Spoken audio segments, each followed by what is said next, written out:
ಆಕಾಶವಾಣಿ ಮೈಸೂರು.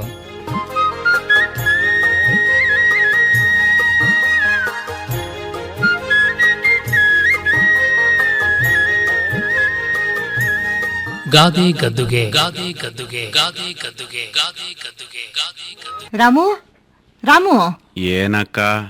ಯಾಕೋ ಏನಾಯ್ತು? ದನಿ ಎಲ್ಲ ಹುಡುಕ್ ಹೋಗಿದೆಯಲ್ಲ, ಆಕಾಶನೇ ಕಳಚಿ ನಿಂತಲೆ ಮೇಲೆ ಬಿದ್ದಿದೆ ಅನ್ನೋ ಹಾಗೆ ಕೂತಿದೆಯಲ್ಲ, ಏನಾಯ್ತು ಅಂತ ಹೇಳ್ಬಾರ್ದಾ? ಅಕ್ಕ, ನಿನ್ನೆ ಕಾಲೇಜಿಂದ ಬರುವಾಗ ನನ್ನ ಬೈಕ್ ಬಾಕ್ಸಲ್ಲಿ ಇಟ್ಟಿದ್ದ ನೋಟ್ಸು, ಕೆಲವು ಬುಕ್ಸ್ನ ಯಾರೋ ಕದ್ಬಿಟ್ಟಿದಾರಕ್ಕ. ಪರೀಕ್ಷೆ ಬೇರೆ ಹತ್ರ ಬರ್ತಾ ಇದೆ. ಎಷ್ಟು ಕಷ್ಟಪಟ್ಟ ನೋಟ್ಸ್ ಬರ್ದಿದ್ದೆ ಗೊತ್ತಾ? ಅಯ್ಯೋ, ಆ ಬುಕ್ಸ್ಗಳನ್ನ ಕಲೆಕ್ಟ್ ಮಾಡಿದ್ದೆ. ಈಗ ಏನ್ ಮಾಡೋದು ಅಂತಾನೆ ಚಿಂತೆ ಆಗ್ಬಿಟ್ಟಿದೆ ಕಣಕ್ಕ. ಅಯ್ಯೋ, ಬಿಕ್ಕಿ ಬಿಕ್ಕಿ ಹತ್ರ ಬೀಸೋಕಲ್ ತಿರುಗುತ್ತಾ ಅನ್ನೋ ಹಾಗೆ ಚಿಂತೆ ಮಾಡ್ತಾ ಕೂತ್ರೆ ಕೆಲಸ ಆಗುತ್ತಾ? ಎಲ್ಲ ಸಮಸ್ಯೆಗಳಿಗೂ ಏನಾದರೂ ಪರಿಹಾರ ಇದ್ದೇ ಇರುತ್ತೆ ಕಣೋ. ಮೊದಲು ನೀನು ಸಮಾಧಾನವಾಗಿ ಕೂತ್ಕೊಂಡು ಯೋಚನೆ ಮಾಡು, ಏನಾದರೂ ಉಪಾಯ ಹೊಳೆಯುತ್ತೆ. ಹಾಗಂತೀಯನಕ್ಕ? ಮತ್ತಿನ್ನೇನು, ಮೊದಲು ನೀನು ಗೆಲುವಾಗಿ ಮಾತಾಡು ನೋಡೋಣ. ಬಾ, ಆಯ್ತಕ್ಕ. ಅಕ್ಕ, ನೀನು ಅವಾಗ್ಲೇ ಹೇಳಿದೆಯಲ್ಲ ಗಾದೆ, ಅದೇನು ಬಿಕ್ಕಿ ಬಿಕ್ಕಿ ಹತ್ರ ಬಿಕ್ಕಿ ಬಿಕ್ಕಿ ಹತ್ರ ಬೀಸೋಕಲ್ಲು ತಿರ್ಗೀತೆ ಅಂತ. ಬಿಕ್ಕಿ ಬಿಕ್ಕಿ ಹತ್ರ ಬೀಸೋಕಲ್ ತಿರುಗೀತೆ. ಆಹಾ, ಚೆನ್ನಾಗಿದೆ ಕಣಕ್ಕ ಗಾದೆ ಪ್ರಾಸಬದ್ಧವಾಗಿ. ಏನಕ್ಕ ಇದರ ಅಂತರಂಗದ ಅರ್ಥ? ಓಹೋಹೋ, ಹಾಗಾದ್ರೆ ಬಹಿರಂಗದ ಅರ್ಥ ಎಲ್ಲ ಆಗಿದೆ ಎನ್ನು? ಹಾಗಲ್ಲ, ಸ್ವಲ್ಪ ಸ್ವಲ್ಪ ಆಗಿದೆ ಅನ್ಕೋಬಹುದಷ್ಟೆ. ನೋಡೋ ರಾಮು, ಈ ಬಿಕ್ಕಿ ಬಿಕ್ಕಿ ಹತ್ರ ಬೀಸೋಕಲ್ ತಿರುಗೀತೆ ಅನ್ನೋ ಗಾದೆನ ಬಿಕ್ಕಿ ಬಿಕ್ಕಿ ಹತ್ರ ಬೀಸೋಕಲ್ ತಿರುಗುತ್ತಾ ಅಂತಲೂ ಬಳಸ್ತಾರೆ. ಏ ರಾಮು, ನೀನು ಬೀಸೋಕಲ್ ನೋಡಿದ್ಯೇನೋ? ಹೋಗಕ್ಕ, ಏನ್ ಒಳ್ಳೆ ಎಳೆ ಮಕ್ಳನ್ನ ಕೇಳ್ದಂಗೆ ಕೇಳ್ತೀಯಲ್ವಾ. ನಾನ್ ನೋಡಿಲ್ವಾ ಬೀಸೋಕಲ್ಲನ್ನ? ಹಾಗಲ್ವೋ ರಾಮು, ಈ ಕಾಲದ ಹುಡುಗರು ನಿನ್ನ ವಯಸ್ಸಿನವರು ಎಷ್ಟೋ ಜನ ಬೀಸೋಕಲ್ ನೋಡೇ ಇರಲ್ಲ ಕಣೋ, ಅದಕ್ಕೆ ಕೇಳಿದೆ ಅಷ್ಟೆ. ಪಾಪ, ಅವ್ರದ್ದೇನ್ ತಪ್ಪು? ಅವ್ರು ನೋಡಿರೋದೆಲ್ಲ ಮಿಕ್ಸರು, ಗ್ರೈಂಡರು ಮನೆಯಲ್ಲಿ ಉಪಯೋಗಿಸ್ತಾರಲ್ಲ, ಅದನ್ನೇ ತಾನೇ. ಹೌದು, ಕಾಲಕ್ಕೆ ತಕ್ಕಂತೆ ಎಲ್ಲ ಬದಲಾಗಿದೆ ಬಿಡು. ಅಕ್ಕ, ಅಜ್ಜಿ ಮನೆಯಲ್ಲಿ ಎಷ್ಟು ದೊಡ್ಡ ಬೀಸೋಕಲ್ ಇತ್ತಲ್ವಾ. ಅಜ್ಜಿ ರಾಗಿ ಹಿಟ್ಟು, ಹುರಿ ಹಿಟ್ಟು ಎಲ್ಲ ಬೀಸ್ತಿದ್ಲಲ್ವಾ. ಆಹಾ, ಎಷ್ಟು ಘಮಘಮ ಅಂತ ವಾಸನೆ ಮನೆಯೆಲ್ಲ ಹರಡ್ತಾ ಇತ್ತು. ಹುರಿಟ್ಟು ಕೆಳಗೆ ಬೀಳ್ತಿದ್ದ ಹಾಗೆ ನೀನು ಬೇಗ ಬೇಗ ಸ್ವಲ್ಪ ಬೆಲ್ಲ, ತುಪ್ಪ, ಹಾಲು ಹಾಕೊಂಡು ಉಂಡೆ ಮಾಡ್ಕೊಂಡು ತಿಂದ್ಬಿಡ್ತಿದ್ಯಲ್ಲ, ಜ್ಞಾಪಕ ಇದೆಯಾ? ಓಹೋಹೋಹೋ, ಉಂಡೆ ಮಾಡ್ಕೊಂಡು ತಿಂದ್ಬಿಡ್ತಿದ್ದೆ. ನೀನೇನ್ ತಿಂದೆ ಸುಮ್ಮನೆ ಕೂತಿರ್ತಿದ್ಯಾ ಅಲ್ವಾ? ನೀನು ತಿಂತಿರ್ಲಿಲ್ವಾ? ಅಲ್ಲ, ನೀನೇ ತಯಾರು ಮಾಡ್ತಿದ್ದವಳಲ್ವಾ, ಮೇಜರ್ ಶೇರ್ ಎಲ್ಲ ನಿಂದೆ. ಹಾಗೇನಿಲ್ಲ, ನೀವೆಲ್ಲ ಎಲ್ಲಿ ಬಿಡ್ತಾ ಇದ್ರಿ? ಹಂಚದವ್ರಿಗೆ ಹಲ್ಲು ಬಾಯಿ ಅಂತ ನನಗ್ ಸಿಕ್ತಿದ್ದು ಕಡಿಮೆನೆ. ಅಕ್ಕ, ಪಾಪ ಅಜ್ಜಿ ಎಷ್ಟೊಂದು ರಾಗಿ, ಅಕ್ಕಿ ಎಲ್ಲದನ್ನು ಕಷ್ಟಪಟ್ಟು ಬೀಸ್ತಾ ಇದ್ಲಲ್ವಾ. ಆದ್ರೆ ಅವಳೇನ್ ಯಾವತ್ತು ಬೀಸೋಕಲ್ ಮುಂದೆ ಕೂತ್ಕೊಂಡು ಹತ್ತಿದ್ದೆ ನನಗೆ ಜ್ಞಾಪಕ ಇಲ್ಲ. ಬೀಸೋಕಲ್ ಬೀಸೋರೆಲ್ಲ ಅಳ್ಬೇಕು ಅಂತಲ್ಲ ಕಣೋ. ಯಾರೋ ಹೆಣ್ಣು ಮಗಳು ತುಂಬಾ ತುಂಬಾ ಹಿಂದೆ ಗೂಡೆ ಗೂಡೆ ರಾಗಿನೋ ಅಕ್ಕಿನೋ ಬೀಸ್ಬೇಕಾಗಿ ಬಂದ ಪರಿಸ್ಥಿತಿಲಿ ಮತ್ತೆ ಯಾರೋ ಬೈದು ಅವಳ ಮೇಲೆ ಆರೋಪ ಮಾಡಿರ್ಬೋದು, ಬೇಗ ಬೇಗ ಬೀಸು ಹಾಗೆ ಹೀಗೆ ಅಂತ. ಇದೆಲ್ಲ ಹೇಗಪ್ಪ ನಿಭಾಯಿಸೋದು, ಇಷ್ಟನ್ನೆಲ್ಲ ನಾನು ಒಬ್ಬಳೇ ಹೇಗಪ್ಪ ಬೀಸೋದು ಅಂತ ಬಿಕ್ಕಿ ಬಿಕ್ಕಿ ಹತ್ತಿರಬೇಕು. ಆಗ ಇದನ್ನ ನೋಡಿದವರು ಯಾರೋ ಬಿಕ್ಕಿ ಬಿಕ್ಕಿ ಹತ್ರ ಬೀಸೋಕಲ್ ತಿರುಗುತ್ತಾ ಅಂತ ಮಾತಾಡಿರ್ಬೇಕಷ್ಟೆ. ಕ್ರಮೇಣ ಅದು ಬಾಯಿಂದ ಬಾಯಿಗೆ ಬಂದು ಗಾದೆ ರೂಪ ತಾಳಿರ್ಬೇಕು. ಅಕ್ಕ, ಸಾಮಾನ್ಯವಾಗಿ ಇಬ್ರು ಕೂತ್ ರಾಗಿಯನ್ನ ಬೀಸ್ತಾ ಇದ್ರಲ್ವನಕ್ಕ? ಈಗಲೂ ಅಪರೂಪವಾಗಿ ಕೆಲವು ಹಳ್ಳಿಗಳಲ್ಲಿ ರಾಗಿ ಅಕ್ಕಿ ಬೀಸೋಕಲ್ನಲ್ಲೇ ಬೀಸೋದನ್ನ ನೋಡ್ಬೋದು ಕಣೋ. ಮತ್ತೆ ಮದುವೆ ಮನೆಗಳಲ್ಲಿ ಕೆಲವರಲ್ಲಿ ಬೀಸೋಕಲ್ ಬೀಸೋ ಶಾಸ್ತ್ರನೂ ಮಾಡ್ತಾರಲ್ವನಕ್ಕ? ಹೌದು, ಬೀಸೋಕಲ್ಗೆಲ್ಲ ಚೆನ್ನಾಗಿ ಅಲಂಕಾರ ಮಾಡಿ ಶಾಸ್ತ್ರ ಮಾಡ್ತಾರೆ. ಆದರೆ ನಮ್ಮ ಜನಪದರು ಈ ಬೀಸೋಕಲ್ನಲ್ಲಿ ರಾಗಿ ಅಕ್ಕಿ ಬೀಸೋವಾಗಲೂ ಕಷ್ಟಕರವಾದ ಕೆಲಸ ಅಂತ ಭಾವಿಸ್ತಿರ್ಲಿಲ್ಲ ಕಣೋ. ಬದಲಾಗಿ ರಾಗಿ ಬೀಸೋ ಪದ ಅಂತಲೇ ಹಾಡ್ತಾ ಹಾಡ್ತಾ 2-3 ಜನ ಬೀಸ್ತಾ ಕೆಲಸನ ಹಗರ ಮಾಡ್ಕೋತಾ ಇದ್ರು. ಅಕ್ಕ, ಮತ್ತೆ ಅಮ್ಮ ಬೀಸೋಕಲ್ ಬಗ್ಗೆನೇ ಒಂದು ದೇವ್ರ ನಾಮ ಹೇಳ್ತಾ ಇದ್ಲಲ್ವಾ, ಯಾವುದು ಅಂತ ಜ್ಞಾಪಕ ಇದೆಯಾ ನಿಂಗೆ? ಜ್ಞಾಪಕ ಇಲ್ದೆ ಏನೋ, ಅದು ಕನಕದಾಸರ ದೇವರ ನಾಮ ಕಣೋ. ಅದನ್ನ ಮುಂಡಿಗೆ ಅಂತಲೂ ಕರೀತಾರೆ. ಅದ್ರಲ್ಲಿ ಏನ್ ಬರುತ್ತೆ ಗೊತ್ತಾ? ಒಂಟಿ ಕೊಂಬಿನ ಪಕ್ಷಿ ಒಡಲೊಳಗೆ ಕರುಳಿಲ್ಲ, ಗಂಟಲು 3 ಮೂಗು ಅದಕ್ಕಿಲ್ಲ, ಕಂಜವದನೆಯರ ಕರದಲ್ಲಿ ನಲಿದಾಡುವುದು ಅಂತ. ಎಷ್ಟು ಸೊಗಸಾಗಿದೆ ನೋಡು ಅಲ್ವಾ? ಅರ್ಥ ಹೇಳ್ತೀಯಾ? ನೀನೇ ಹೇಳ್ಬಿಡಕ್ಕ.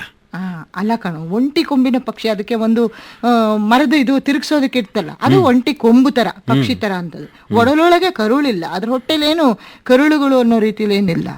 ಗಂಟಲು 3 ಉಂಟು, 3 ತೂತಿರುತ್ತೆ ನೋಡು, ಅದೇ ಗಂಟಲು ತರ. ಹಿಟ್ಟದ್ರ ಒಳಗೆ ಹೋಗುತ್ತಲ್ಲ, ನುಂಗುತ್ತಲ್ಲ ಅದು ಹಿಟ್ಟನ್ನೆಲ್ಲ. ಗಂಟಲು 3 ಉಂಟು, ಮೂಗು ಅದಕ್ಕಿಲ್ಲ. ಮೂಗು ಅಂತೇನು ಪ್ರತ್ಯೇಕವಾಗಿರಲ್ಲ. ಕಂಜವದನೆಯರ ಕರದಲ್ಲಿ ನಲಿದಾಡುವುದು, ಎಷ್ಟು ಚೆನ್ನಾಗಿದೆ ನೋಡು. ಮುತ್ತೈದೆಯರ ಕೈನಲ್ಲಿ ನಲಿದಾಡುತ್ತೆ ಅಂತ. ಅಕ್ಕ, ಇನ್ ಮುಖ್ಯವಾದ ವಿಷಯಕ್ಕೆ ಬಾರಕ್ಕ. ಈ ಗಾದೆ ಬಿಕ್ಕಿ ಬಿಕ್ಕಿ ಹತ್ರೆ ಬೀಸೋಕಲ್ ತಿರುಗುತ್ತಾ, ಇದ್ರ ಅಂತರಂಗದ ಅರ್ಥ ಏನು ಹೇಳಕ್ಕ? ರಾಮು, ಕಷ್ಟಕರವಾದ ಕೆಲಸಗಳಿದ್ದಾಗ, ಸಮಸ್ಯೆಗಳು ಬಂದಾಗ ಹೇಗಪ್ಪ ನಿಭಾಯಿಸೋದು ಅಂತ ಕೆಲವರು ಅತಿಯಾಗಿ ಯೋಚನೆ ಮಾಡ್ತಾನೆ ಕಾಲ ಕಳೆದು ಬಿಡ್ತಾರೆ ಕಣೋ. ಹೇಗೆ ನಿಭಾಯಿಸಬಹುದು ಅನ್ನೋ ಮಾರ್ಗೋಪಾಯಗಳ ಬಗ್ಗೆ ಯೋಚನೆನೇ ಮಾಡಲ್ಲ. ಮತ್ತೆ ವಿದ್ಯಾರ್ಥಿಗಳು ಕೆಲವರು ಪರೀಕ್ಷೆನಲ್ಲಿ ಫೇಲ್ ಆಗ್ಬಿಟ್ರೆ ಮುಂದೇನಪ್ಪ ಗತಿ ಅಂತ ಬಿಕ್ಕಿ ಬಿಕ್ಕಿ ಅಳ್ತಾನೆ ಕೂತ್ಕೊಂಡ್ಬಿಡ್ತಾರೆ. ಕೆಲವರಂತೂ ಪ್ರಾಣ ಕಳ್ಕೊಳ್ಳೋದಕ್ಕೂ ಹೇಸಲ್ಲ ಕಣಕ. ನೋಡೋ ರಾಮು, ಬದುಕಿನಲ್ಲಿ ಎಲ್ಲಾ ಸಮಸ್ಯೆಗಳಿಗೂ ಪರಿಹಾರ ಅಂತ ಇದ್ದೇ ಇರುತ್ತೆ ಕಣೋ. ನಾವು ಸ್ವಲ್ಪ ಸಮಾಧಾನ ಚಿತ್ತದಿಂದ ಯೋಚನೆ ಮಾಡ್ಬೇಕಷ್ಟೆ. ಇನ್ನೊಬ್ಬರ ಹಿತವಾದ ಮಾತುಗಳನ್ನ, ಸಲಹೆಗಳನ್ನ ಸಾವಧಾನವಾಗಿ ಕೇಳಬೇಕು. ಆಗ ಏನಾದ್ರೂ ಉಪಾಯ ಹೊಳೆಯುತ್ತೆ ಕಣೋ. ಸರಿಯಾಗಿ ಹೇಳ್ದೆ ಕಣಕ್ಕ. ರಾಮು, ನಿಂಗೊಂದು ತಮಾಷೆ ಘಟನೆ ಹೇಳ್ತೀನಿ, ಕೇಳು.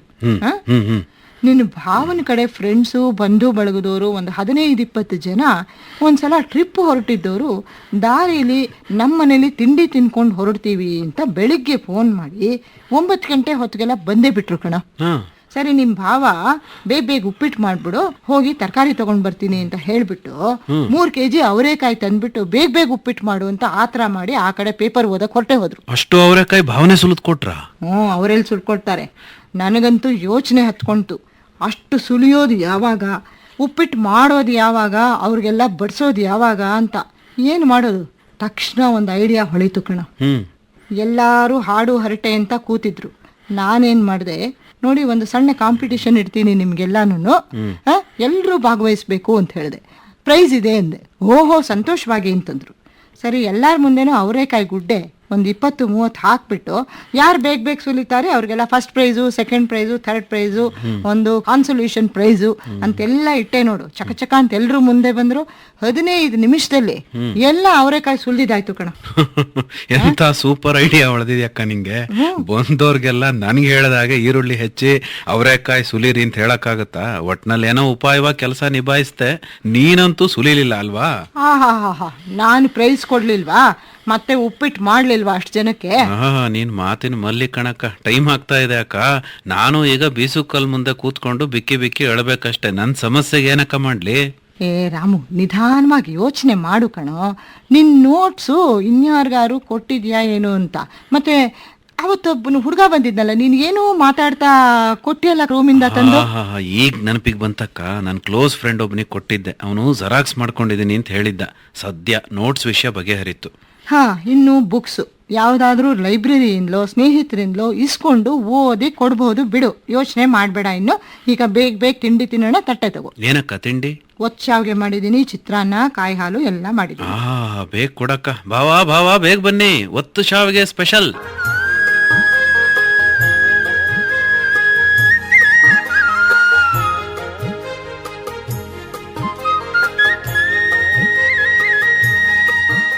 ಗಾದೆ ಗದ್ದುಗೆ ಕೇಳುತ್ತಿದ್ದೀರಿ.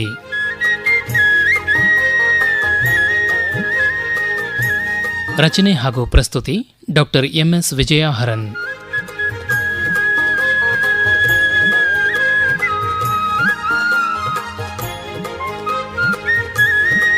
ನಿರೂಪಣೆ ಎನ್ ಕೇಶವಮೂರ್ತಿ. ಈ ಕಾರ್ಯಕ್ರಮ ಆಕಾಶವಾಣಿ ಮೈಸೂರು ಕೇಂದ್ರದಿಂದ ಮೂಡಿಬಂತು.